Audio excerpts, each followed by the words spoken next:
Morning students, now we are going to start our chapter 2 rational numbers. तो अब हम अपने लेसन 2 में रेशनल नंबर्स के बारे में पढ़ेंगे।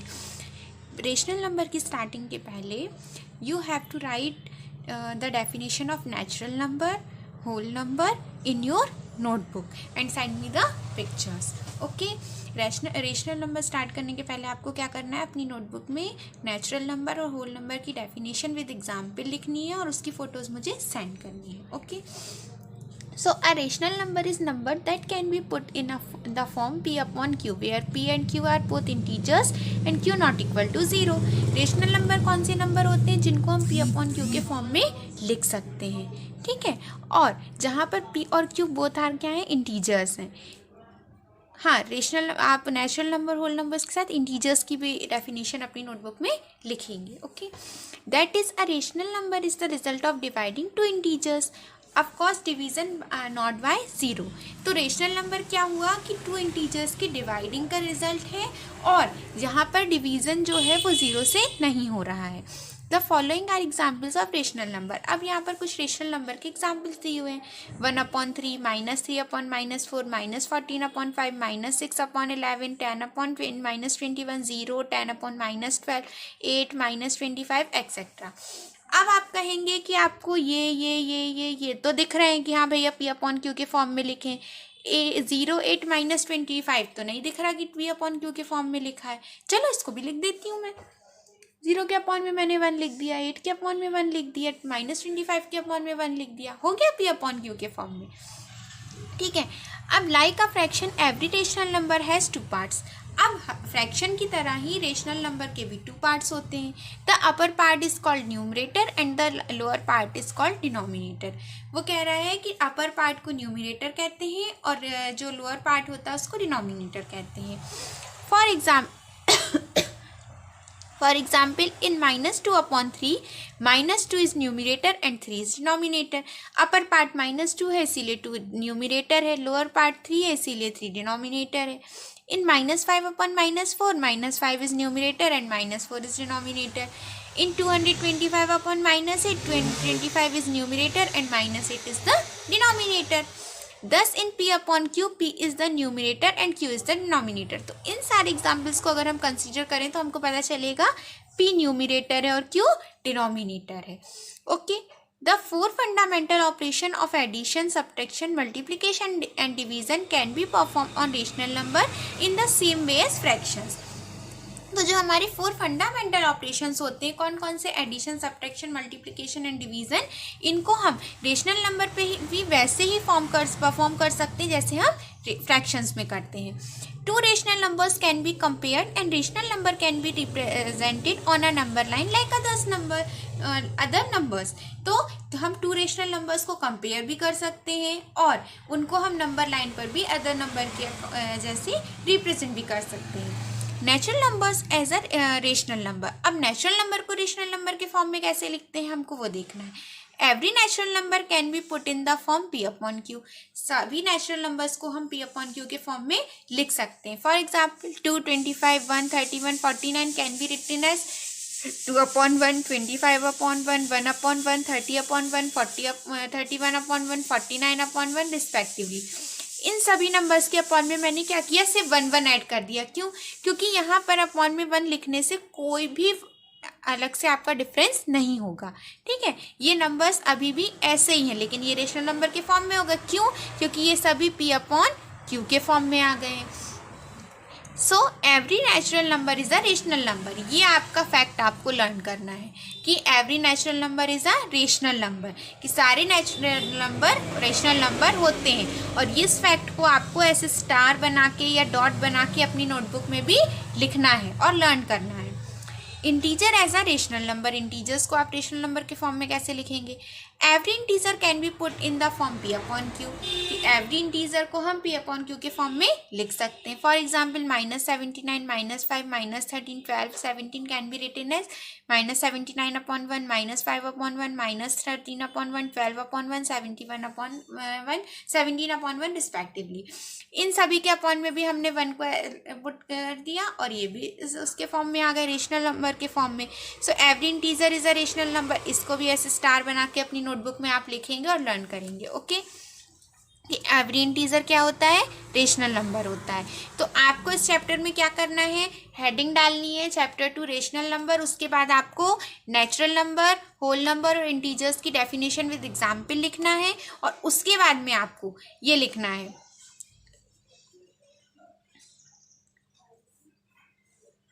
every rational number has two parts, the upper part is called numerator and the lower part is called denominator। ये लिखना है, और इनमें से आप अपनी तरफ से भी कोई भी एग्जाम्पल लिख सकते हैं, नहीं तो आप इनमें से भी कोई भी एग्जाम्पल अपनी नोटबुक में लिख सकते हैं। उसके बाद में आपको यहाँ पर ये जो ये लाइंस लिखी हुई हैं इनको लिखना है कि every natural number is a rational number, फिर इसका यहाँ पर एक एग्जाम्पल दे देना है, फिर every integer is a rational number, फिर यहाँ से ये एक नंबर उठा लो और इसका ये एक एग्जाम्पल दे दो। बस ये आपको इतना करना है अपनी नोटबुक में, और फोटोज़ आज ही सेंड करनी है। फिर नेक्स्ट उसमें आपके पेज में क्या दिया हुआ है देखिए, fraction as a rational number, कि अब हम भैया फ्रैक्शन को कैसे लिखेंगे रेशनल नंबर के फॉर्म में।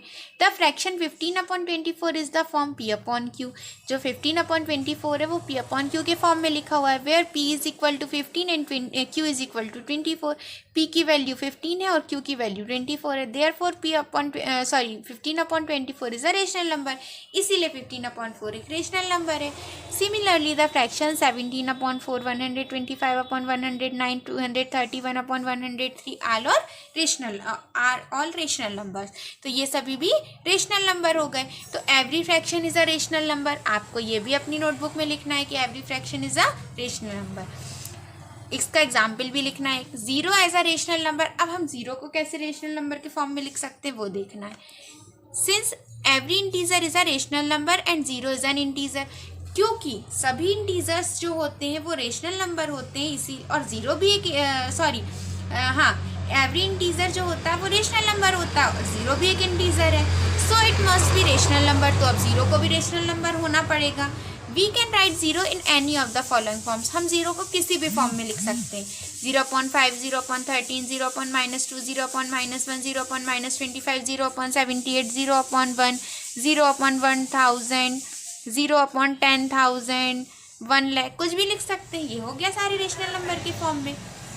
Note from the above discussion we have observe that, अभी हमने जितना भी डिस्कशन किया हमने ऊपर क्या ऑब्जर्व किया, a fraction is a rational number but a rational number may और may not be a fraction, कि एक फ्रैक्शन तो रेशनल नंबर होगा, ये तो कंफर्म है क्योंकि every fraction is a rational number, but जो रेशनल नंबर है वो फ्रैक्शन हो भी सकता है और नहीं भी हो सकता। Example 2/3, 25/4, 2, 3/8 are all fraction as well as rational number, ये सभी फ्रैक्शन है और रेशनल नंबर भी हैं। Whereas -2/3, -1, 7/8, 0/3 are rational numbers but not fraction. लेकिन यहाँ जो ये नंबर्स दी हुई है ये रेशनल नंबर तो है लेकिन फ्रैक्शंस नहीं है। ठीक है, अब क्या है positive and negative rational numbers. अब हमको पॉजिटिव और निगेटिव रेशनल नंबर के बारे में देखना है कि वो कैसे होते हैं। We know that every integer other than zero is either positive और निगेटिव, हम ये जानते हैं कि हर इंटीजर जीरो को छोड़कर या तो पॉजिटिव होगा या निगेटिव होगा। The same is also true for rational numbers, ऐसा ही सेम रेशनल नंबर्स के लिए भी होता है। Every rational number other than zero is either positive और निगेटिव, तो एवरी रेशनल नंबर क्या होगा, जीरो को छोड़कर या तो पॉजिटिव होगा या तो निगेटिव होगा। ए नंबर पे so we differentiate between a positive and a negative rational number as below. अब नीचे आपको प्रोसेस दी हुई है कि आप कैसे पता करोगे कि कोई रेशनल नंबर पॉजिटिव है कि निगेटिव है। ए, if both p and q have like signs, that is both p and q are positive or negative, the number p/q will be positive। वो क्या कह रहा है, अगर p and q have like signs, अगर p और q में like signs है यानी p भी पॉजिटिव है और q भी पॉजिटिव है या p भी निगेटिव है और q भी निगेटिव है तो नंबर p/q पॉजिटिव हो जाएगा।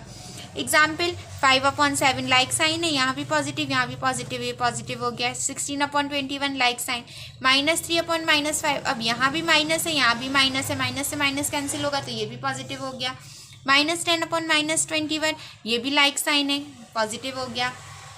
If p is equal to 0, the number p upon q will be 0. तो 0/8, 0/7, 0/-6 रिप्रेजेंट 0 रेशनल नंबर. अगर किसी का न्यूमिरेटर 0 है, अगर p की वैल्यू 0 है, तो वो तो फिर 0 रेशनल नंबर ही कहलाएगा. उसमें ना निगेटिव की ज़रूरत है ना पॉजिटिव की ज़रूरत है. If p and q have opposite sign, अगर p और q में अपोजिट साइन है, that is p is positive and q is negative, और p is negative and q is positive. अगर p और q में अपोजिट साइन है, मतलब p पॉजिटिव और q निगेटिव, और q पॉजिटिव, p निगेटिव और q पॉजिटिव है, तो p upon q will be negative. तो p अपॉन q नंबर जो होगा वो निगेटिव हो जाएगा. जैसे -5/7, -8/11, 13/-10 आर ऑल निगेटिव रेशनल्स. क्यों? क्योंकि यहाँ पर अनलाइक साइन होगा, इसीलिए निगेटिव रेशनल हो गया. अब प्रॉपर्टीज ऑफ रेशनल नंबर्स. अब हमको रेशनल नंबर्स की प्रॉपर्टीज के बारे में पढ़ना है. We have learnt above that 3/5 and -3/-5 both are positive. कि हमको ये पता है कि हमने देख लिया 3/5 और -3/-5 ये दोनों पॉजिटिव हैं, क्योंकि यहाँ लाइक साइन है. -3/-5 represent the positive rational number 3/5. तो -3/-5 क्या बता रहा है, कौन से रेशनल नंबर को बता रहा है, 3/5 को. क्यों? क्योंकि यहाँ भी आपको माइनस है, यहाँ भी माइनस है, दोनों माइनस कैंसिल हुए, तो ये पॉजिटिव नंबर बन गया. Similarly, -4/-9 is equal to 4/9, -7/-11 is equal to 7/11. Hence, a rational number that has a negative numerator and a negative denominator is positive. मतलब अगर किसी रेशनल नंबर के पास में निगेटिव न्यूमिरेटर और निगेटिव डिनोमिनेटर होता है, तो वो पॉजिटिव नंबर होता है. ओके, तो ये भी आपको अपनी नोटबुक में लिखना है. -6/7 and 9/-13 are negative and we written as. ये दोनों नंबर्स कैसे हैं, निगेटिव हैं, और हम इनको कैसे लिख रहे हैं, -6/7 को हम 6/-7 भी लिख सकते हैं. क्यों? क्योंकि रेशनल नंबर के फॉर्म में चाहे न्यूमिरेटर में निगेटिव साइन लगाओ, चाहे डिनोमिनेटर में, वो दोनों होते इक्वल ही हैं. ठीक है, ऐसे देखो 9/-13 -9/13 इज इक्वल टू -9/13. तो चाहे डिनोमिनेटर में माइनस लगा दो, चाहे न्यूमिरेटर में माइनस लगा दो, चाहे दोनों के बीच में माइनस लगा दो, नंबर का मतलब तो निगेटिव ही होगा. It shows that a rational number with a negative denominator can be written as one with a positive denominator by multiplying its numerator and denominator by -1. क्या बोल रहा है वो कि अगर कोई रेशनल नंबर ऐसा है कि जिसका डिनोमिनेटर निगेटिव है, तो हम उसको कैसे लिख सकते हैं, हम उसको पॉजिटिव डिनोमिनेटर में -1 का मल्टीप्लाई करके, मतलब न्यूमिनेटर और डिनोमिनेटर में -1 का मल्टीप्लाई करके उसके न्यूमिनेटर को निगेटिव और डिनोमिनेटर को पॉजिटिव बना सकते हैं. जैसे यहाँ पर उसने सॉल्व किया है. 7/-11 is equal to 7 multiplied by -1/11 multiplied by -1. 7 का -1 में हुआ तो -7, -11 का -1 में हुआ तो 11. ये हो गया आपका चेंज. सेम यही यहाँ पर किया है उन्होंने. So we can write any negative rational number in such a way that the denominator is always a positive integer. तो हम क्या करते हैं, हम क्या लिख सकते हैं, किसी भी निगेटिव रेशनल नंबर को हम इस वे में लिख सकते हैं कि उसका डिनोमिनेटर हमेशा पॉजिटिव इंटीजर हो गया. हम भैया उसके डिनोमिनेटर को हमेशा पॉजिटिव लिख सकते हैं उस इंटीजर में.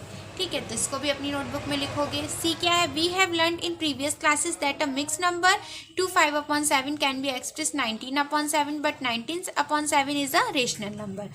देखो यहाँ पर एक ये मिक्स नंबर दिया हुआ है, इसको हम अगर 19/7 कैसे बना, 7 2 14, 14 + 5 19/7 ये हो गया, और 19/7 एक रेशनल नंबर है. What rational number is represented by -1 2/3. तो अब इससे कौन सा रेशनल नंबर बनेगा वो बताना है. तो क्या करेंगे कि हम इनने क्या किया, माइनस को तो बाहर ही कर दिया, इसको अंदर ब्रैकेट में लिया. 3 1 3 और 3 और 2 5, 5/3. अब माइनस था तो माइनस को यहीं लिखा. अब चाहे माइनस ऊपर लगा दो, चाहे नीचे लगा दो, चाहे साइड में लगा दो, बात तो यही हो गई. तो ये हमने अपना बना लिया अपना rational number. A mix number can be express as a rational number. ये भी आप अपनी नोटबुक में लिखेंगे कि एक मिक्स नंबर को भी हम रेशनल नंबर के फॉर्म में लिख सकते हैं. Question, we know that 2 × 3/5 is equal to 2 + 3/5. ये अगर आप सोचते हो कि ये ऐसा है तो ये ऐसा नहीं है, इसका मतलब बिल्कुल अलग है और इसका मतलब बिल्कुल अलग है, ये दोनों इक्वल नहीं होते हैं. ठीक है, ऐसे यहाँ -2 3/5 इज इक्वल टू -2 + 3/5, तो ये भी आपका रॉन्ग है, आप बीच में प्लस का साइन नहीं लगा सकते। डी क्या है, we have learn that the value of a fraction does not change if we multiply the numerator and denominator of the fraction by the same natural number. वो क्या कह रहा है कि ये हम जानते हैं पहले से कि अगर किसी भी फ्रैक्शन में हम उसके न्यूमिनेटर और डिनोमिनेटर को सेम नेचुरल नंबर से मल्टीप्लाई कर दें तो उसकी वैल्यू चेंज नहीं होती। The same rule is applicable in case of rational numbers, और यही सेम रूल हमारा रेशनल नंबर में भी लगता है। जैसे -5/7 में इन्होंने ऊपर डिनोमिनेटर और न्यूमिनेटर में 2/2 का मल्टीप्लाई कर दिया, फिर -5 में 2 का हुआ तो -10 हुआ, 7 में 2 का हुआ तो 14 हुआ। ऐसे यहाँ पर आपको दिया हुआ है। If P/Q is a rational number and M is any non-zero integer, then P/Q is equal to P into M/Q into M। तो ये वाला आप यहाँ से यहाँ तक भी अपनी नोटबुक में लिखेंगे कि अगर P/Q कोई रेशनल नंबर है और M कोई नॉन जीरो इंटीजर है और हाँ आप इसका ऐसे मल्टीप्लाई करते हैं तो वैल्यू सेम रहती है। ठीक है, फिर ई नंबर पे क्या दिया हुआ है, We have also learned that the value of a fraction does not change if we divide the numerator and denominator of a fraction by the same natural number। अगर हम किसी भी फ्रैक्शन में न्यूमिनेटर और डिनोमिनेटर को same natural number से divide करते हैं तो भी उसकी वैल्यू चेंज नहीं होती है, ऐसा फ्रैक्शन में होता है। The same rule is applicable in case of rational number, और यही सेम जो रूल होता है वो रेशनल नंबर के लिए भी एप्लीकेबल होता है। -14/-21, अब -14 में भी देखो 7 के टेबल में 14 भी आता है, 7 के टेबल में 21 भी आता है, तो हमने क्या किया, अब माइनस भी है दोनों में तो हमने -7 का दोनों में डिवाइड दे दिया, तो ये 2/3 बन गया। 7 2 = 14, 7 3 = 21, लाइक साइन थे तो कैंसिल हो गया, ये पॉजिटिव नंबर बन गया। सेम यहाँ पर किया इन्होंने। If P/Q is a rational number and M is a common factor of P/Q, then अगर P/Q कोई रेशनल नंबर है और M उन दोनों का P और Q का फैक्टर है तो हम इसको इस फॉर्म में लिख सकते हैं। ये भी आप अपनी नोटबुक में लिखेंगे। फैक्टर का मतलब आप जानते ही हैं कि ऐसा नंबर जो कि जिसकी टेबल में दोनों नंबर्स आते हों। ठीक है, note the rational number 2/3 and -2/5 are in their lowest form. जो 2/3 और -2/5 है ये अपने लोएस्ट फॉर्म में है, इससे ज़्यादा आप इसको और भी ज़्यादा लोएस्ट फॉर्म में नहीं लिख सकते, तो ये नोट भी आप अपनी नोटबुक में लिखेंगे। ओके, अब आपका यहाँ पर बेसिक कंप्लीट होता है। नेक्स्ट वीडियो में हम अपने एग्जाम्पल्स और एक्सरसाइज डिस्कस करेंगे। ओके, और जितना भी मैंने आपको लिखने के लिए और लर्न करने के लिए होमवर्क दिया है वो आप अपनी नोटबुक में लिखकर मुझे सेंड करेंगे। Thank you.